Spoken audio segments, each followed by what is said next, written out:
Selamat pagi. Selamat ulang tahun Jakarta. Iya betul. Hari ini ulang tahun ya. Jakarta tepat di tanggal 22 Juni. Ya. Ulang tahun yang ke-489.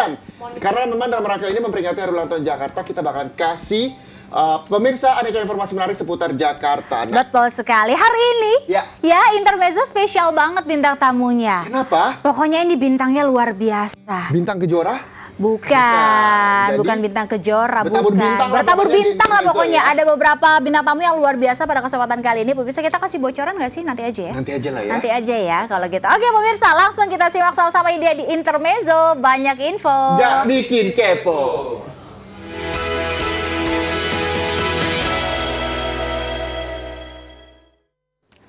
Nah, Oke. karena memang hari ini ulang tahun Jakarta, kita mau ngasih informasi dulu tentang Jakarta. Apa Jadi Reza ada mau bahas Pitung. apa?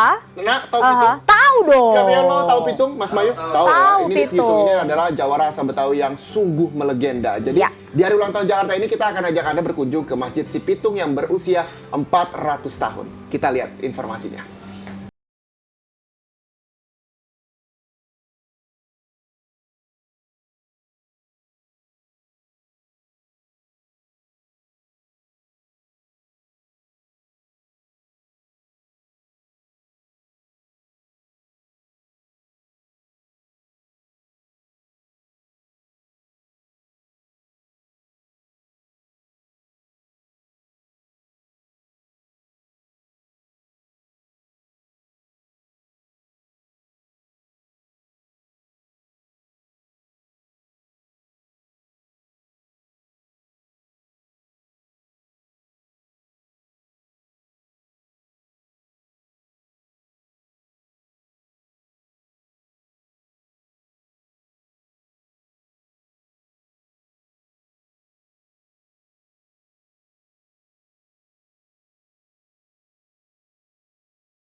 Sejak tahun 1975, Masjid Si Pitung dinyatakan sebagai cagar budaya.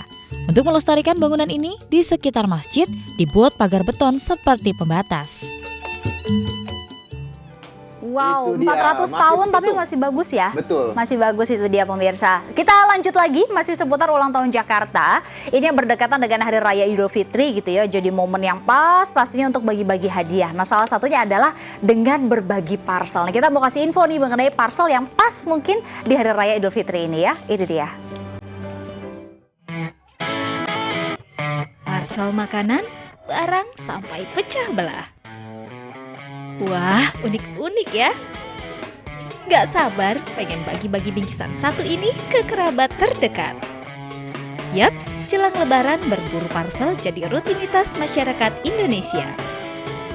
Di kawasan Kebonjeruk, Jakarta Barat, aneka parcel unik dengan harga miring dijajakan. Harganya mulai dari Rp100.000 hingga jutaan. Menarik ya? Jadi sebelum kita membuat suatu rangkaian atau desain, kita harus tahu dulu parcel ini untuk dikasih untuk siapa. Atau untuk kolega, misalnya untuk kolega, misalnya untuk kita kasih ke sebuah tim gitu. Kalau misalnya kita kasih pecah belah, nggak mungkin kan pas dibagi nanti satunya dapat cangkir, satu dapat tatakan. Ya mungkin kita arahkan ke yang parcel makanan, jadi bisa dibagi-bagi gitu rame-rame. Jadi untuk desainnya nanti kita atur, misalnya ingin nuansa hijau semua. Buat menghasilkan parcel secantik ini, diperlukan waktu 1 jam untuk merangkainya. Khusus untuk barang pecah belah, dasarnya harus dilapisi kardus biar tidak pecah. Dari Jakarta, Mohliza Arisetia MNC Media melaporkan. Nah itu Oke. dia parcel pecah belah sih anak ya. Iya, Kan ada itu juga dia. parcel makanan. Kalau misalnya makanan kita juga harus hati-hati, harus dicek tuh Kadaluarsanya, betul. Nah tadi salah satu informasi parcel pecah belah dan kali ini kita mau ajak pemirsa, kita sempat mention sih kemarin-kemarin kalau misalnya pemirsa yang berada di luar negeri mau share sama kita bagaimana sih kira-kira puasa di negara Anda. Nah kita mau ajak nih kali ini jalan-jalan ke Canberra, Australia ya untuk menyaksikan kegiatan puasa di sana. Dan bagi Anda yang sedang berada berada di luar negeri, sekali lagi boleh berbagi kisah puasanya di sana, boleh dikirimkan videonya ke intermezzo.inustv@gmail.com ya. Ini dia informasinya.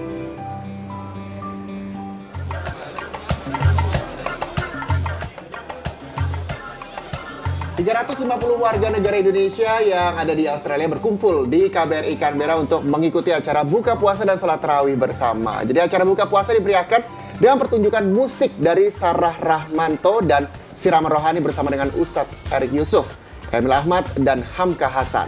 Untuk mengobati rindu akan tanah air, para diaspora pun menikmati aneka kuliner khas Nusantara. Ini dia, sedang berkumpul di KBRI di Canberra, Australia. Indonesia dan kemudian merangkul mereka di dalam satu kegiatan bersama.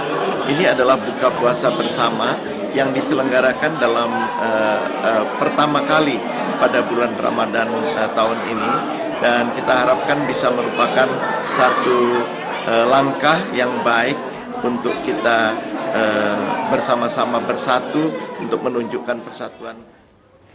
Nah itu dia ya, buka puasa dan sekaligus sholat tarawih di Canberra, Australia. Betul. Dan pemirsa sejedah, tadi Nana udah bilang intermezzo ini akan kedatangan bertabur bintang. Iya. Kita bocorin dulu salah satu bintangnya. Boleh deh kalau yang gitu. Yang hobinya nyanyi, terus dia juga jago acting. Belakangan ini dia mengeluarkan film-film yang luar biasa loh. Kali ini juga mau keluar lagi film yang oke banget. Pasti, dan itu ditunggu-tunggu begitu ya. Akan hadir Bunga Citra Lestari. Tapi nanti usai jeda berikut. Tapi sebelum iklan, saya mau kasih informasi dulu buat pemirsa di rumah. Ini beberapa waktu lalu ada Pak Iwan melalui Twitter menanyakan mengenai sulitnya buang air besar. Jadi kali ini Ustadz Danu akan memberikan jawabannya soal penanganan sulit BAB. Dan bagi Anda pemirsa yang punya masalah kesehatan, bisa langsung mention dan ingin konsultasi, bisa langsung nge-tweet nih di @official_iNewsTV. Kita lihat bersama.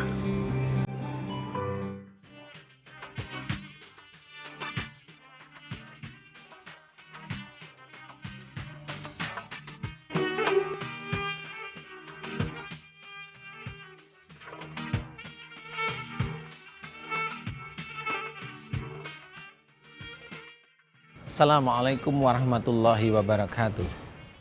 Saudaraku yang dirahmati oleh Allah, telah masuk Twitter Intermezzo dengan hashtag Ustadz Danu menjawab. Nah, di sini ada Pak Iwan dari Solo, usia 63 tahun. Beliau punya penyakit selama 3 bulan ini. Kalau BAB, buang air besar, itu selalu sakit. Nah, di sini ada kelucuan karena sudah berobat ke dokter, sudah diupayakan obatnya, tetap aja sakit.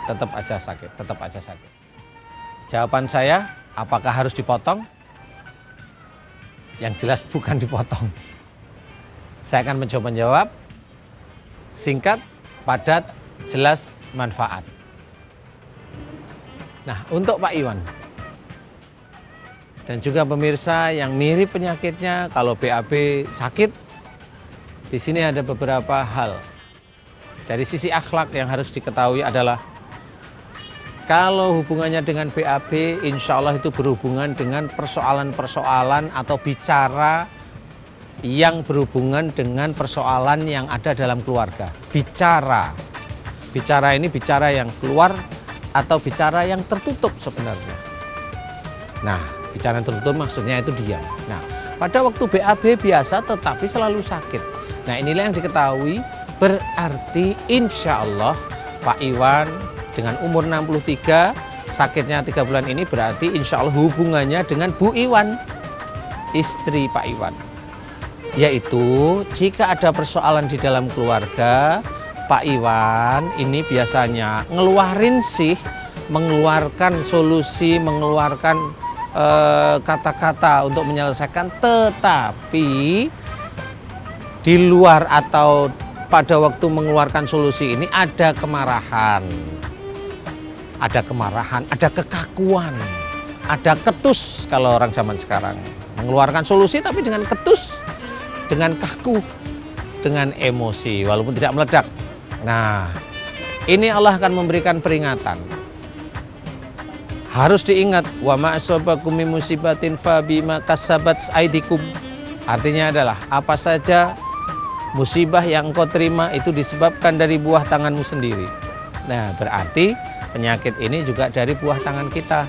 Saat ini adalah Pak Iwan. Nah, Pak Iwan harus mulai hari ini belajar kalau ada persoalan, berikanlah solusi, tetapi tidak keras, tetapi tidak ketus, tetapi tidak emosi atau kaku.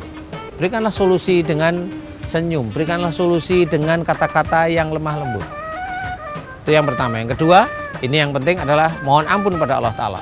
Istighfar 3 kali, kemudian berdoa, ya Allah, jika selama ini aku BAB, buang air besar, tetapi selalu sakit. Jika itu disebabkan karena aku kalau ada persoalan dengan istriku seringnya dalam memberikan solusi kaku, ketus, atau emosi. Jika itu salah di hadapanmu, ya Allah, ampuni kesalahan-kesalahan dan dosaku. Amin. Doa ini diulang terus, diulang terus. Insya Allah, kalau ada perubahan, Pak Iwan, kalau berubah beneran, tidak usah nunggu minggu atau bulan. 1 hari, insya Allah atas izin dan ridha Allah, bisa sembuh. Yang penting niat berubah, yang penting doa yang ikhlas. Insya Allah Allah akan menjawab doa Pak Iwan. Mudah-mudahan manfaat bagi Pak Iwan dan juga pemirsa Intermezzo yang dirahmati oleh Allah. Terima kasih. Assalamualaikum warahmatullahi wabarakatuh.